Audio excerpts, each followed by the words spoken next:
we'll be talking about future of special education and how emerging technologies are redefining disabilities with none other than the co-founder of Ability, Mr. Balaji.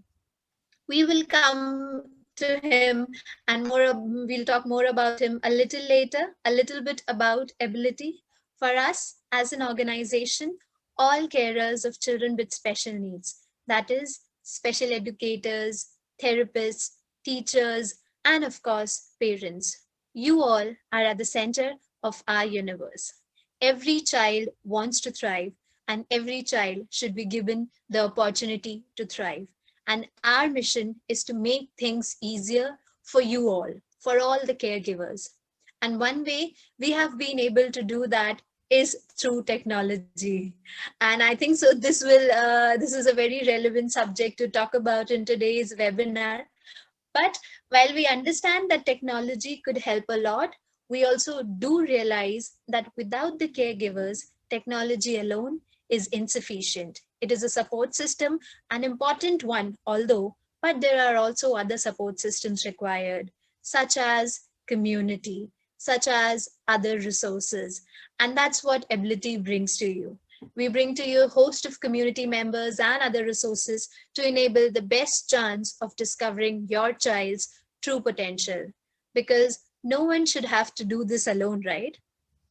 And one way we bring to you these resources is through our YouTube channel, which has over hundreds of useful videos for you all to watch and learn from. If you haven't yet subscribed to the YouTube channel, go check out the link in the chat box. Our team members are currently sharing it. You might want to subscribe to the channel so that you stay posted and updated about every update from Ability.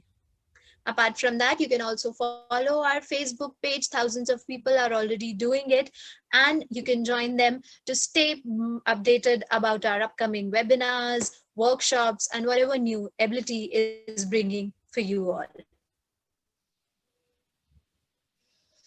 Recently, we launched the Ability platform for webinars to make it easier for you all to register for Ability webinars and also to find all our past and future events in one common place. So if you might have created an account in Ability, if you have already registered for this webinar, you can go into this events page, which will have the list of all the upcoming events, as in all the upcoming webinars and workshops, which are planned from Ability. And also the past ones are available on demand for you to watch it live from there.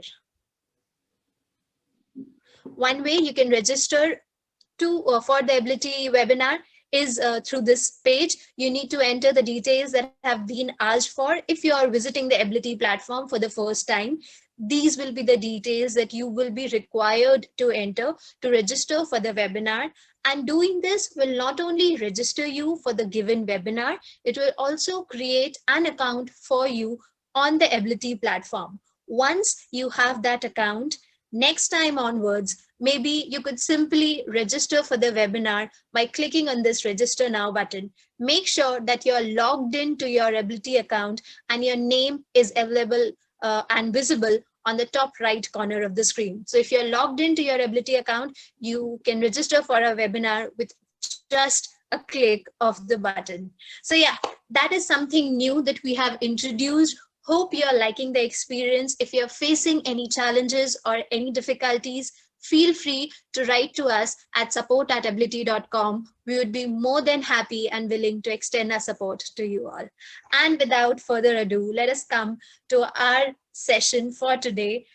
It will be conducted by co-founder of Ability, Mr. Balaji Venkatesan. He is also the co-organizer of Singapore Futurist Groups, and he has over 25 years of experience in computing, healthcare, behavior change, and emerging technologies. It is always so interesting to talk to this person, considering his vast amount of knowledge. So I would let him speak and take over today's session.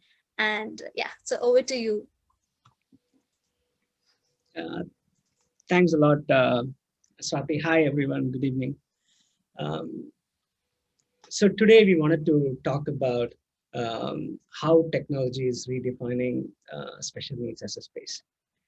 So if you see, as a species, we have always been interested in reducing premature death, reducing disease and disability, increasing well-being, and how do we reverse aging, how do we live longer, and how do we become superhumans. And if you see throughout our literature, throughout our stories that we have been told, we have, aspiring for all of these things.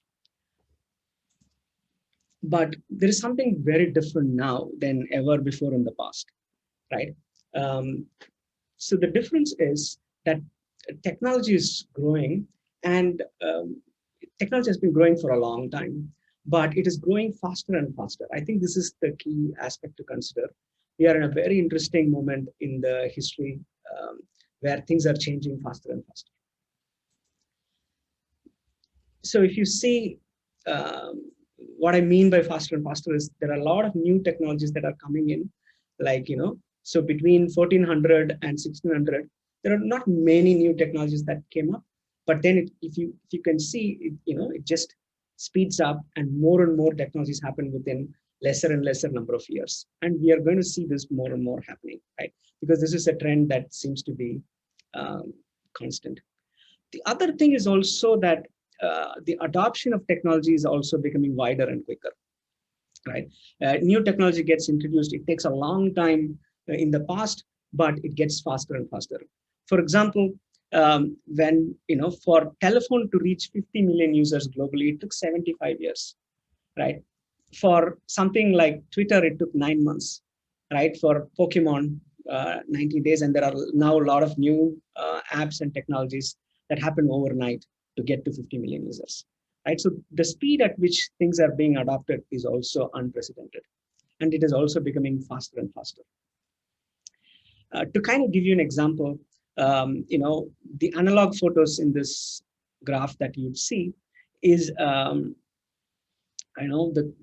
cameras, the previous cameras which we used to use before the digital cameras, right? The moment it became digital, you could see that sharp increase in the digital pictures that are taken. So this is all the pictures that are taken, from about 86 billion, suddenly it becomes 380 billion within a year, right? Very, very quickly, the number of pictures taken increase. And so this is 2011, by, 21, it is 1.4 trillion pictures taken, right? So, how quickly a technology, once it becomes digital, gets adopted is very important for us to recognize.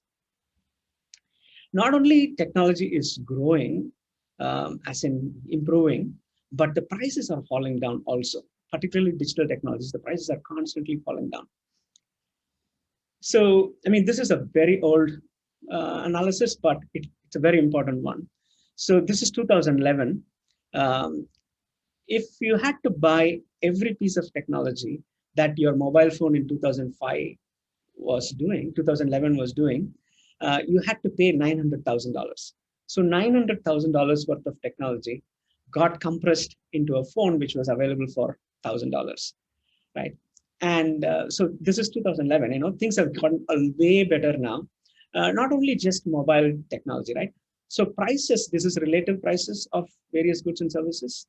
And you see that a lot of prices are coming down. Like, international calls have become almost free with WhatsApp, video conferencing, like what we are using with Zoom. The cost of devices, the mobile phones, the prices have come down quite dramatically. Air flight, flights, solar, other forms of renewable energy, genomics, and many technologies, the price are coming down, right? And this is also something new, right? We have always seen price increase with other goods, but when technology comes in, particularly digital technology comes in, the price starts to drop. To kind of give you an example, to go back to the digital camera and the example. So this was the first digital camera in 1990, right? The cost of it was $2,100 in today's prices. And this phone, which is about to be launched, is at $849. So the difference in performance is the first camera was 0.09 megapixel, right, in 1990. Now it's 108 megapixels. There is a 1,200 times improvement in performance at half the cost, right? Once something gets digital, this is what will happen. The performance would improve, the price will come down, right? And this is happening across many technologies, right? The price performance, as they call, every year the price reduces or remains the same, whereas the performance increases. In computers, there is this law called the Moore's law, where every 18 months the performance doubles for the same price, right? And there are a bunch of technologies that are very closer to our space, to our hearts, around virtual reality, brain computer interface, prosthetics, exoskeletons, and things like that, which I will talk a little more about later. And these are also technologies that are dramatically increasing at speeds that we cannot imagine, right? So we will talk about, the implications of these, all of these technologies, over the next bunch of slides. And so the key point, I wanted to convey is that we are kind of here in this, you can call it the knee of the curve, right? All the improvements we have seen so far are only a sample of what is to come. What is going to happen over the next 10 years and so on is going to be so much more faster and better, right? And we are very not prepared for this, right? Like, businesses are not prepared, individuals are not prepared, but this is a great opportunity, right? And this is one of the reasons why we wanted to do this webinar, to kind of talk about the potential that technology brings and how we could get prepared for it, right? So we are going to see huge improvements in a lot of things, and that has very significant implications for our space. So to kind of give you this code, which is such a good summary of where we are, for most of our past, we have been, as a species, predominantly focused on survival, right? And, fighting disease, fighting, other predators, and, like even wars. So we have been very survival mode, but we are kind of slowly getting to a point where we are going to go think beyond survival, right? As Peter Diamandis calls it, the vacation from survival, right? So it's a very unprecedented time for everyone, right? But so how does these technologies affect disabilities, right? Because this is the stuff that we are interested in as a community. So how is that affecting? So if you look at disabilities, right, I mean, you could kind of say it's like a total or a partial loss of a function, right? And these functions could be physical, sensory, cognitive, medical, and so on, right? There are like different types of disabilities where I have lost some function or a lot of that function because of some condition that I have. So the way we have been seeing disability, right, is that disability is at one end of the spectrum, and peak human ability is at the other end of the spectrum. But let's say if I don't have both my limbs, right, both my legs, and I would be on one end of the spectrum, and an Olympic runner would be on the other end of the spectrum, right? This has been our general thought process of how we see it. But as these technologies improve, we need to start seeing like this, right? The person with disability and the person with peak ability are pretty close to each other, right? They're pretty close to each other. With technology, you could go way beyond, right? By adding technology, both the person with disability and the person who was an Olympic runner is going to be performing at a way higher level in addition of technology.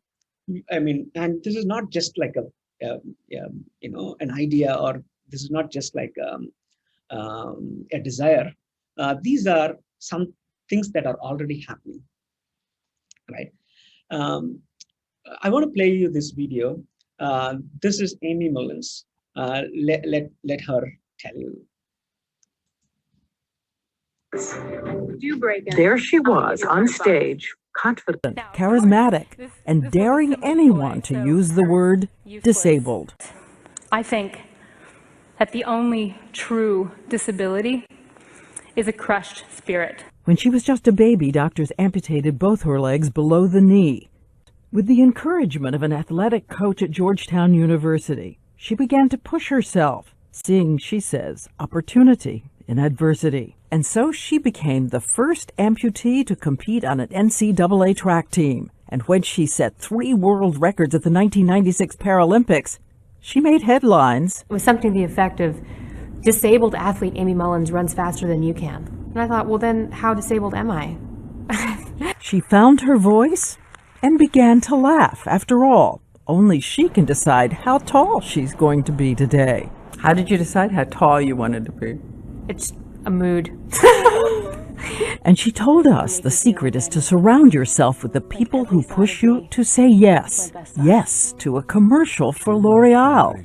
Yes to the opportunity to walk the runway at an Alexander McQueen fashion show on artificial legs with 6-inch heels. It's just even thinking about it now, my adrenaline's pumping. I thought, don't think about the consequences of what everyone's going to think if you fall. Just get to the end of the runway, turn around, and come back. Not bad advice for life. Yeah. I think that the reaction, the response that I've had from so many people who know nothing of a life with prosthetic legs, but do know what it's like to feel that they're not normal, to feel that they're different and that their difference is valued less, has been overwhelming for me. Amy Mullins offering strength to everyone who needs the courage to be who they are. So, I mean, I want to talk a little bit about Amy Mullins before I come to the slide. So the reason why I wanted to show that video is like that is the spirit that is going to help help us achieve this goal of peak abilities, right? Where everybody could kind of not just let's say if I have some disability through technology, I'm not just going to be able to reach the normal level of performance. I'm going to go beyond it, right? And I think this is what's going to happen. And what you saw is something that happened in '96, right? So we are like 25 years, 25 years, past that. Things have gone so much further.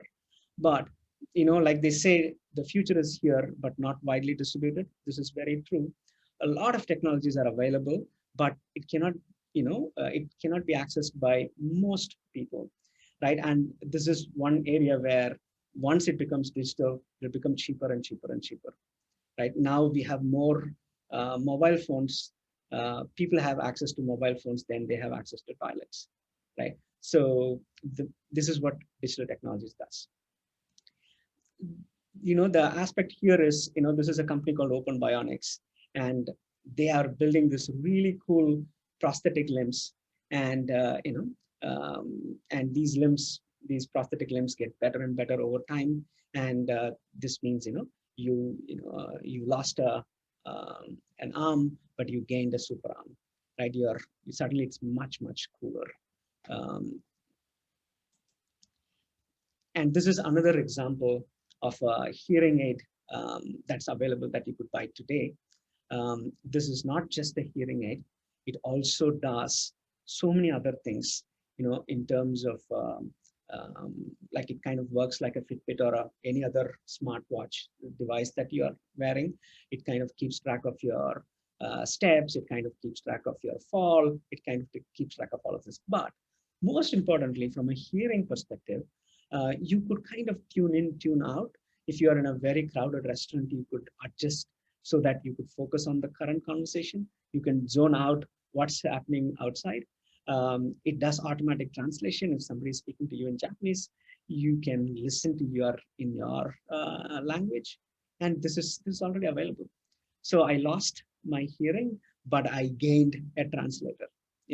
So this is what's going to happen slowly with every other disability, right? So this is an example of that, right? This is something that you can buy it. You can buy it in India, you can buy it in Singapore, you can buy it in so many countries now. So, I'm going to show you one more example of an exoskeleton. I'm going to play this video for a bit.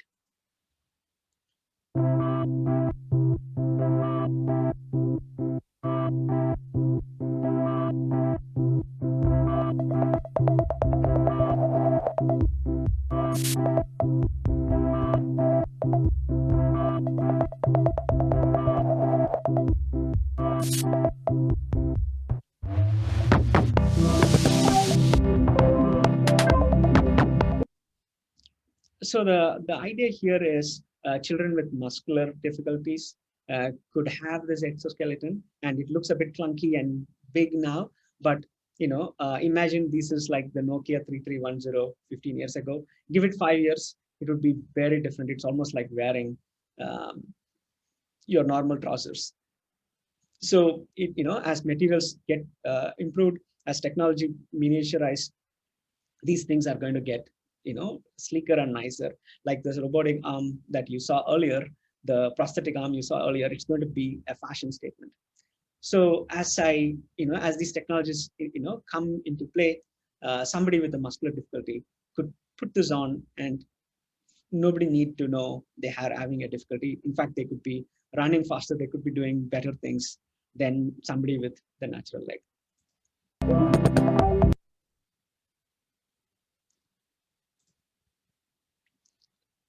So besides corrective tech or compensatory tech that helps to I have a gap in the function, it kind of fulfills that function, or I don't have that function, and some like a prosthetic arm provides that function, right? But technology can also be used to train, right? In this case, it's virtual reality. We created a VR wrist. It's a virtual reality tool where this girl is able to wear on these glasses and put on this glove and is able to do some exercise. Basically, she's playing a game by moving things from one place to another. By moving her hands, she's exercising her hands, and it's fun because it's inside a game, right? So this is one way to train various functions that are very difficult to train today because it's too clunky, right? So if you ask somebody to move their hands like 50 times every day, they're not going to do it, right? From the past, from the rehabilitation experience, I've seen that people would not do basic exercises when they have done their surgery, and as a result would lose permanently some functions, but once it is inside a game, once it's inside a tool like this, it becomes much easier to make it happen. Right, this is just an example of, and you would see so many VR virtual reality games and applications for children with ASD, children with ADHD, and other conditions.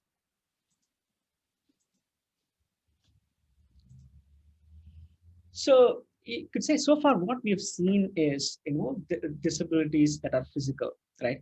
So whether it is hearing, whether it is vision, whether it is whether it is limbs, all these things are physical. And somebody could even argue that, hey, physical difficulty, disabilities are comparatively easy to fix. What about cognitive difficulties? What about autism? What about ADHD? What about other cognitive difficulty, intellectual delays or disabilities? So here is one sample. This is early stages. This is a company called Neuralink, and Elon Musk's company, and they have a few months ago they showed a demo of this. I'm going to play this video. You'll see. All of our senses, sight, hearing, touch, smell, taste, are electrical signals sent by neurons to our brain. But sometimes the signals are not wired correctly. Neuralink wants to rewire the circuit so that the paralyzed walk, the blind see, the deaf hear, as well as treat other neurological disorders such as depression, insomnia, Alzheimer's. The battery lasts a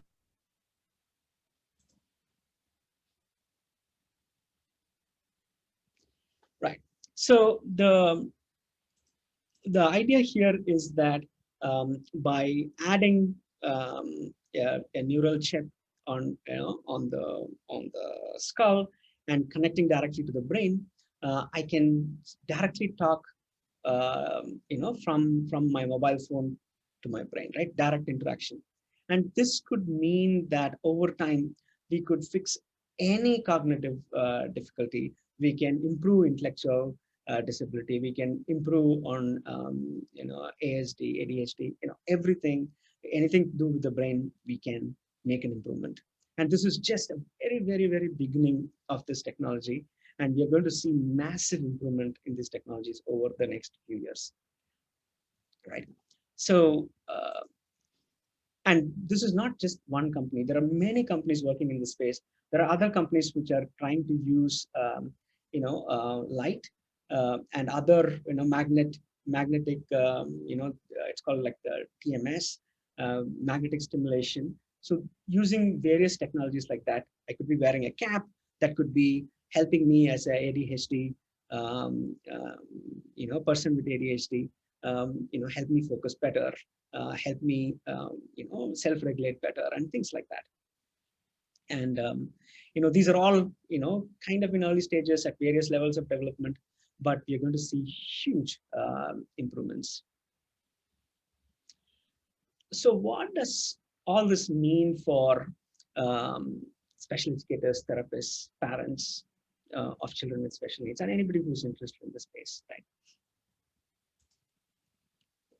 So, our belief is, and it's not a unique belief, that a very new world for persons with disabilities is opening up, right? Every passing year, we will reduce barriers and unleash new opportunities for people with disabilities. So what does that mean? We got to, when we are working with children, we have to reimagine the possibilities, and we can dramatically raise aspirations of the child, or of ourselves, of the child, right? And so this is I think this is an important role. So we need to learn about these technologies. We need to imagine and help the children so that they can think way more differently about disability than what we are used to thinking about disability. So, this is a really interesting diagram. I've been, trying to research what is like the role of an educator.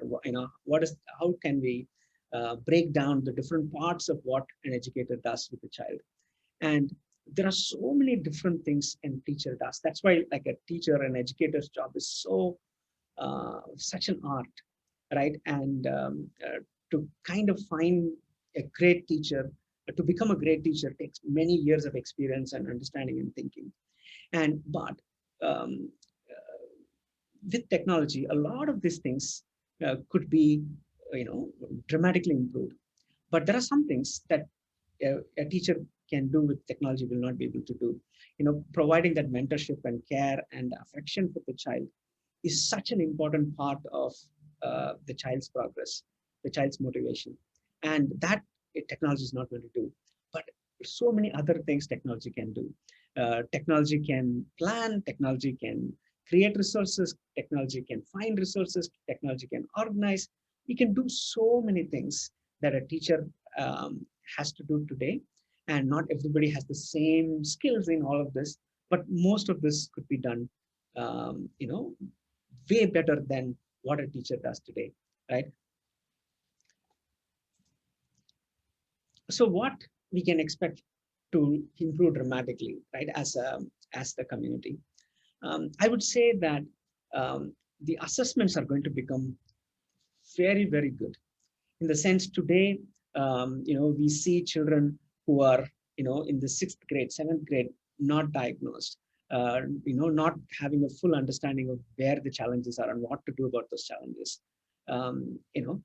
AI-enabled technology is going to make, pinpointing where challenges are very, very, very easy.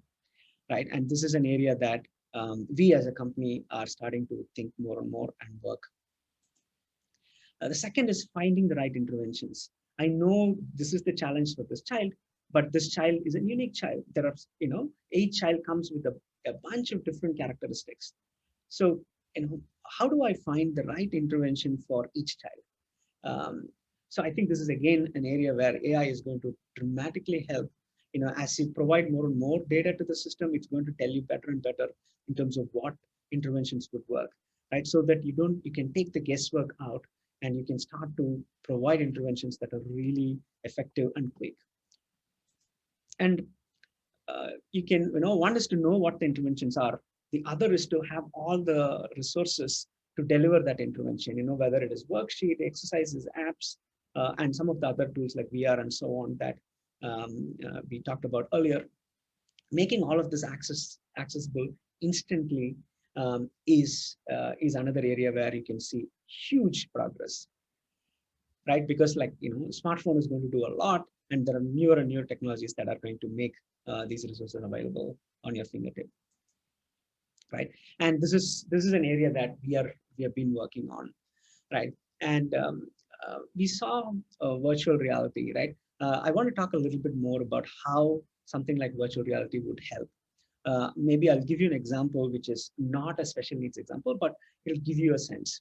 Like a lot of elder care nursing homes are starting to use VR to train their nurses.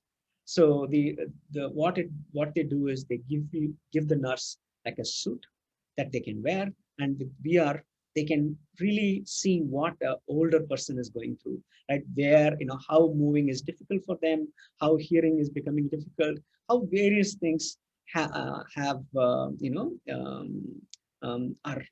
kind of reduced in function as a result. What does it feel like to be an old person, right? The moment when a nurse is able to see it, then they can interact with the elders better. They can totally understand what they are going through and provide appropriate interventions.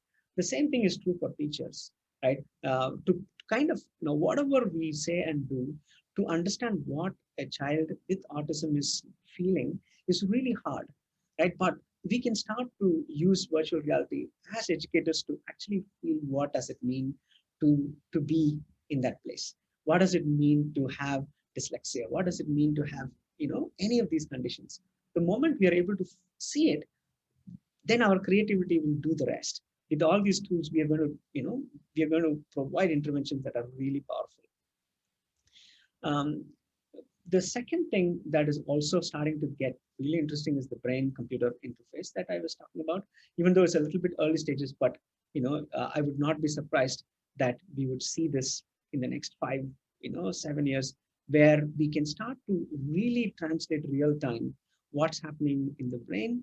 And already some brain-computer interface is being used in prosthetics, so that by connecting to the nerves at this point, not direct to the brain, but be able to detect intention, so that my prosthetic arm will move like how I want it to, how my arms are moving, right? So there is already some interactions with the brain happening, but it's going to get higher and higher resolution. So we are going to see, much more significant interaction with the brain. And as a result, the way we communicate with children with disabilities is going to significantly improve. And not to mention apps. There are thousands and thousands and thousands of apps for every condition, for every function, every functional challenge, for every condition. So this is just, all of this are going to improve quite significantly in the coming years. So all of this technology, right, is not just for disability, right? The thing is, there is this company called Acumetics, right, which is producing a lens now. It's currently under FDA trial. Human trials are happening, where I take my lens out and put this lens instead of my natural lens. I will replace it with this bionic lens, and with this lens, my vision improves 3 times. Let's say what I can see very clearly in 10 feet. Let's say if I'm able to read font number 20, 20 font 10 feet away, I'll be able to read 20 font 30 feet away, right? My vision is going to significantly improve. Hearing aids that we saw earlier, people even without a challenge with hearing would want to have hearing aids so that they can adjust how they hear and get live translation and things like that. These technologies are going to melt, right? The reason why I am using these technologies are not necessarily only for disability. Everyone is going to use it. Where exoskeleton, the same thing. If I'm working in a factory, if I have to lift 200 kilos, I am kind of disabled, you could say, right? With exoskeleton, I can lift that weight. The moment that is available, then somebody who is like 80 years old, put on this exoskeleton, can also lift 200 kilos, right? So the use of technology is kind of slowly blurring, right? Who is going to use this technology is going to change. And I mean, I think this is a really good thing. Why it is a good thing? Why today assistive technology is not easily accessible? Why it's not cheap? Why it is not available to everyone? It is because it's only a small number of people who are able to use it. If more people are able to use it, the prices would come down. The same reason why the mobile phones are becoming cheaper and better. This, same thing would happen to every assistive technology, and this is what will change the game. It will provide more choices. It will make it more affordable. It will make it accessible everywhere. And we can create new solutions, right? And reach new performance levels, right? So we at Ability are obsessed with this, and we want to use the best of technologies and the best practices to make life easier and better for the carers of children with special needs. And if this inspires you, if you want to join the journey, participate, we'll find ways to collaborate and work with you. Please reach out to us at support@ability.com, and we would love to carry on this conversation and take this forward. Thank you. That brings to the end of the slides. Definitely. Do reach out to us if this inspires you. What a wonderful session it was. So let us begin with the questions. But before that, I would like to inform all the attendees that the next webinar from Ability is scheduled for 3rd of March, importance of early interventions. If you are interested, please do find the link in the chat box right now and register for the webinar. So we have received a lot of interesting questions from the registrants. I will pick some of the ones which are relevant to today's topic. The first one that we have is from Jackie. Jackie is asking, what are the different technologies that are applicable to the different disabilities, and especially ASD, that is autism spectrum disorder? And do you recommend offline technologies or online technologies more? And if or not, this is free. Right. A great question. And if you go to the Play Store, maybe let me go to the Play Store.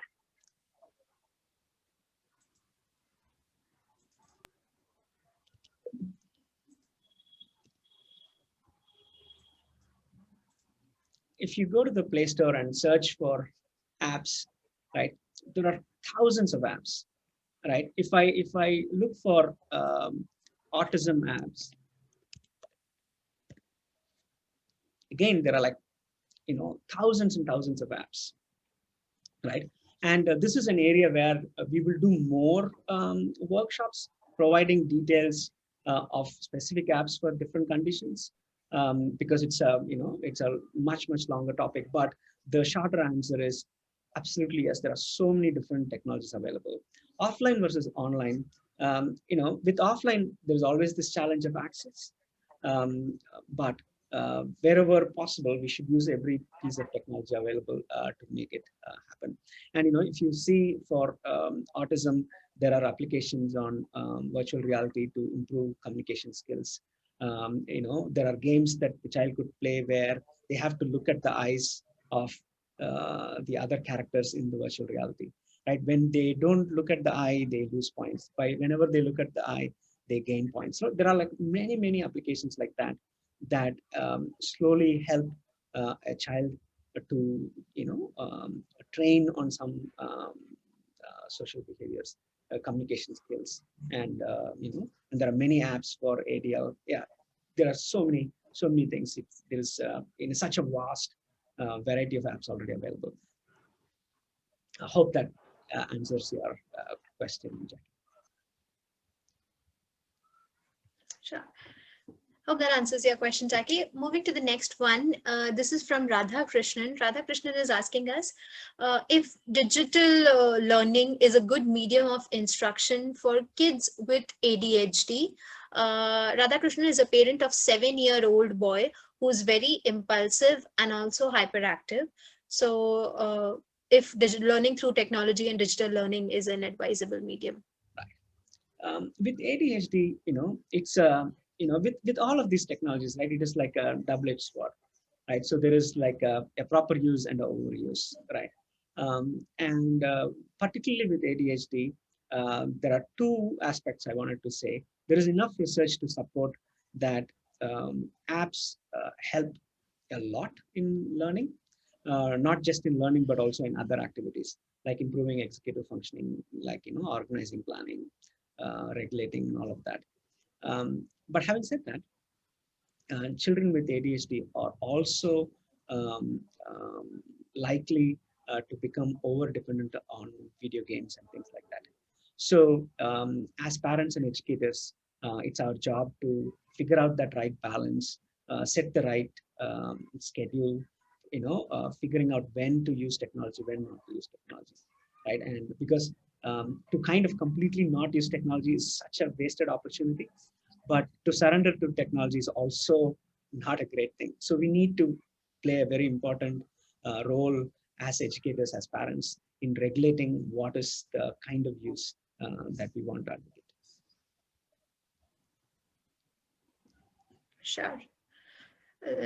So hope that answers your question, Radhakrishnan. Moving on to the next one. This is from Neeta. A lot of children face difficulties while learning maths. We recently had a webinar on dyscalculia, and a lot of such questions came up. So what Neeta is asking is, are there any emerging technologies for teaching maths to her 10-year-old child with developmental delay? She finds maths extremely tough and difficult. Right. Maths is a chain subject.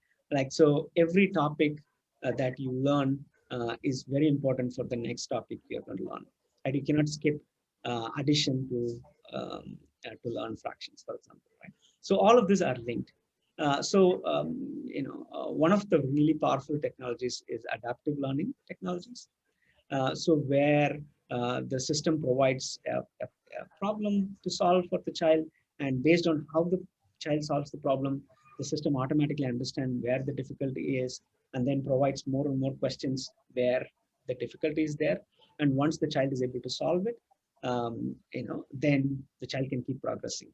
So, one of the big challenges with any education is, providing problems that are slightly challenging. If it is too challenging, the child would get overwhelmed and give up. If it's too boring, the child will be bored and give up. To find that right level of challenge is important, and adaptive learning technologies are an excellent way to do that. And there are many adaptive learning tools available in the market, and more would come. Definitely. Adaptive learning is the way to go. So the next one is, sorry, did I interrupt you? Do you want to add? No, I think, yeah. Yeah. So the next one is from Charles. Charles is asking us, how are we going to facilitate learning effectively with the aid of fast, innovative technology? Right. I think this is. You although did talk about it in the presentation, but if you could focus on it a little more. I think this is a very important question, because they say, like, new technology is all technology invented after you're 30. So, as teachers and professionals, as we become older, new technologies become a little foreign to us. And this is something that we need to actively work for, right? And, during pandemic, we managed to get onto Zoom and make a lot of things possible that nobody thought was possible, right? There was this feeling that educators are slow to adopt technology, but we did it. So I think one of the key things for us to understand as a community is with these technologies are going to happen, right? Whether we like it or not, whether we want it or not, these technology growth will happen. And there are a natural, outcome of these technologies, right? It would lead to a particular place. But if we get engaged early, we understand this as a community, we have a role in shaping where this goes, right? If we let it automatically, then we may not like the outcomes, but we have an opportunity to participate very actively, understanding these technologies very actively, and figuring out how to shape these technologies. And as a community, we can easily do, and this has been done in other places. Internet could have been very easily not this open and free, right? Due to a lot of really important work by people, internet is now open, right? It is not controlled by one company, right? It is available to everyone. So the same thing should happen with AI, the same thing should happen with prosthetics, the same thing should happen with a lot of these technologies. Otherwise, we will lose, we will kind of create huge differences between the haves and have-nots, right? And this is a responsibility of us as a community and generally as a species to very actively manage this. This could be great or it could be bad if we don't take enough care, right? And so that is like the big picture answer, right? To your specific question, Charles, I think I would say very active engagement of everybody in the community, proactively looking at what is happening and how I could use it is super important. That's the way we are going to shape it. Right. Definitely. Proactive engagement is the way to go. And on that note, we have another question from Gaurav, who's watching us live on Zoom. Gaurav is asking, as parents and teachers in rural area are not very aware with technology and technological advancements, they're not even aware about the computer. So how can we uplift kids in those areas with the emerging education technology mediums? And also, is it advisable to introduce computer as a technology to those kids? Right, totally. I think it's super important to introduce computers, but computers, a lot of people have skipped computers. They've gone directly to mobile, right? If you look at how, I'll give you one example. If you look at payment technologies, right, being able to pay by just waving your phone, by scanning the QR code, this has become so available even in many villages in India now, right? And this is true in so many other countries. Right. But if you go to US, if you go to some developed countries, it's not the same level of access actually, right? Things have not become so much more easier because we have such a huge problem of having to educate and having to deal with these challenges in rural places. These technologies make it easy, right? Imagine during the landline time, if you have to have a phone line in a remote village, it was impossible. Now it is super easy, right? Internet was very difficult remotely. Now, there are, satellite, like Elon Musk, another company of Elon Musk, they're sending thousands of satellites to provide internet anywhere in the world, whether you are in the middle of the sea or in the middle of the desert, doesn't matter. You would have access to internet, right? So this is starting to happen. And I would not be super worried about this problem because the cost of this would keep coming down. And we already know that, the number of mobile phones in India is like 1.1. So, we have more mobile phones than people in India, right? And more mobile connections, not just phones, mobile connections in India than people, right? And this is a result, this is what will happen, right? So everybody has a mobile and we can do a lot on the mobile. So, I would say, this is a fantastic opportunity and we should really think hard in terms of how to speed this up so that, some child in some remote area with a teacher who's not super trained still can provide fantastic education. I think this is possible, become more and more possible. Yeah. And I think so our job is also to make it possible, to make it more accessible so that people in the remote area can make use of this technology. Okay, a lot of educators and school administrators are also attending this session. And one of them, by the name Geeta Sharma, is asking us, how can we bring forth revolutionary changes in the education system for special needs children? If you could elaborate on that. Totally. And this is an area, where ability is very focused on as a company. And one of the first things I feel that we should do is to bring that revolution. The first step is to have tools where we have captured data of the assessment, the interventions provided, the progress the child is making, right? All of these things are super important. The moment we do this, then we can speed up the rate of improvement. To give you an example from some other industry, for example, if there is a flight has some difficulties, right? It has to land an emergency landing, for example. The moment that happens, it's thoroughly analyzed as to why it happened. The exact part that went wrong or the exact procedure that went wrong is identified, and a fix is provided. And not only to that plane that had to land in an emergency, but to anybody who owns that model of plane is provided with that information, right? And this is how we have made air flights, flying, say the most safe way of transport, right? It's flying is safer than walking, right? And this is because of this work. And this can happen in education by bringing data of a lot of these interventions. In special needs, I think huge opportunity to collect this data and make sure that very specific interventions that are absolutely appropriate for the child is provided, at the right time. So this, I think, is the beginning of the revolution. Once you have this foundation, then as new technologies come in, it will only become way better. Sure. So we are already into the beginning of revolution. Hope it turns out better in the coming future and in the near future, in fact. The next question is from Shane. Shane is asking us, through technology, would it be possible to assess a child who has signs of autism if we cannot see them personally? So can technology make that happen? Oh, absolutely. I think there is so much research, particularly recently, on this. Even with voice, even with the eyeball tracking, with so many things that could be done on a computer.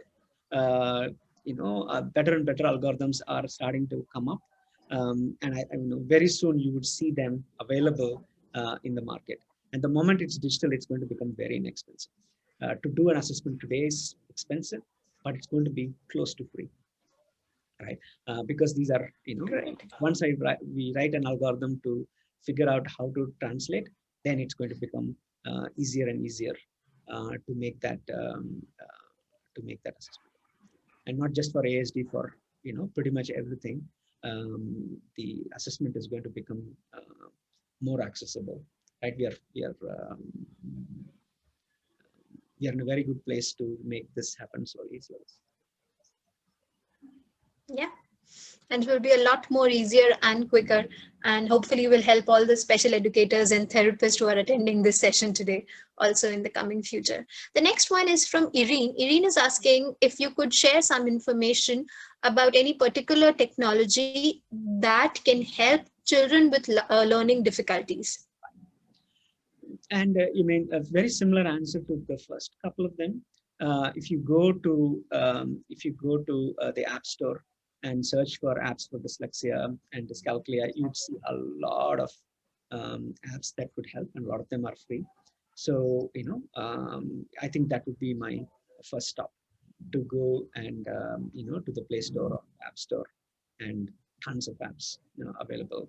When it comes to dysgraphia, it's a little more because there is definitely like a muscular aspect to it, the motor skill aspect to it. So there, I'm not sure exactly which technologies are available, but I'm quite sure many people are working on this. Right, right. Since we are running short of time, I would take one last question. This is from Muhammad Hidayat, who's watching us live on Zoom.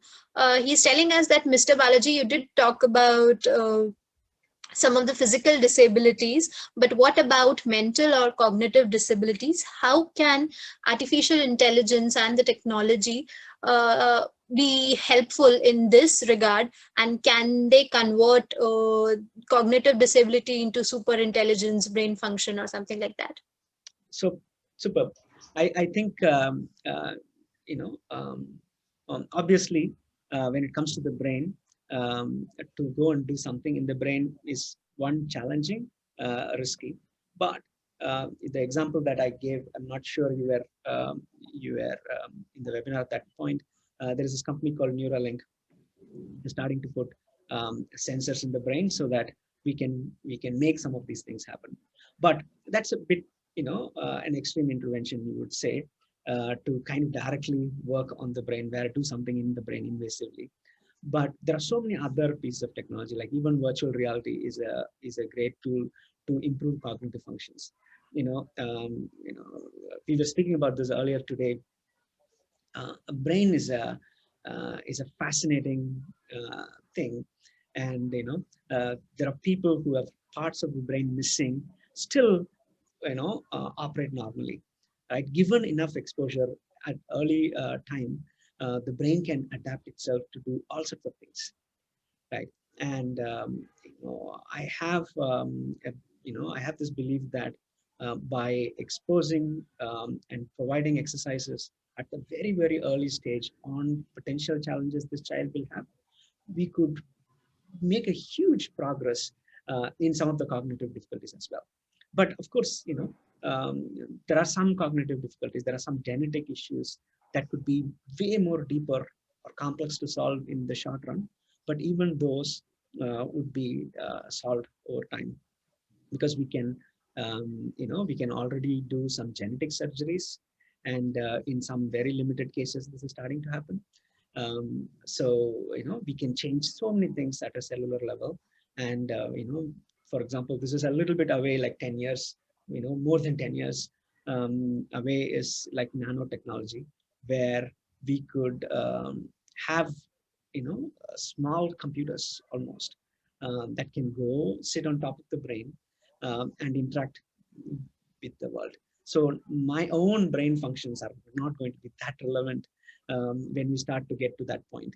So yeah, of course, intellectual difficulties and cognitive challenges are a little more harder to solve in the immediate run, but don't be surprised if these things are also solved very quickly.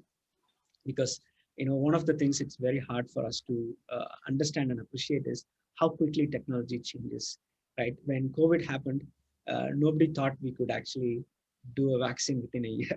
How many companies have vaccines now within a year, right? So this is what technologies could do. And so I'm like super hopeful, very optimistic about technology, but also we have a responsibility to be vigilant about the potential challenges and risks that technology brings, and actively work to shape the technologies so that it can benefit all of us. Definitely. Technology could benefit all of us, just that we need to be super vigilant. And like you said, you are very optimistic about technology. And I think so today's session of yours have made a lot, many more people optimistic about technology, and especially technology and how it can help, particularly in this sphere of special education. Thank you so much for an amazing and informative session. The chat box is filled with words full of gratitude for you. So thank you once again. That brings us to the end of the session. But before saying goodbye, I would like to remind you all, if you want to register for the next webinar from Ability on 3rd of March by Dr. Neeta Mehta, please check the link in the chat box. It is being shared right now, and do register. Thank you so much. And do write to us if you face any difficulty while trying to register at support@ability.com. Thank you so much, everyone, for joining us today. What is your final take about today's session, Mr. Balaji? I think this was fantastic session, and even though this was like a webinar, I feel this is a message that more and more people should join this journey, because there's like like a billion people with some disability, and we can make a huge difference by working together on this. Definitely. And we would want to make a huge difference by working together. So do write to us if this idea inspires you and rings a bell in your head. We would love to listen more from you. Thank you so much for joining us today. That brings us to the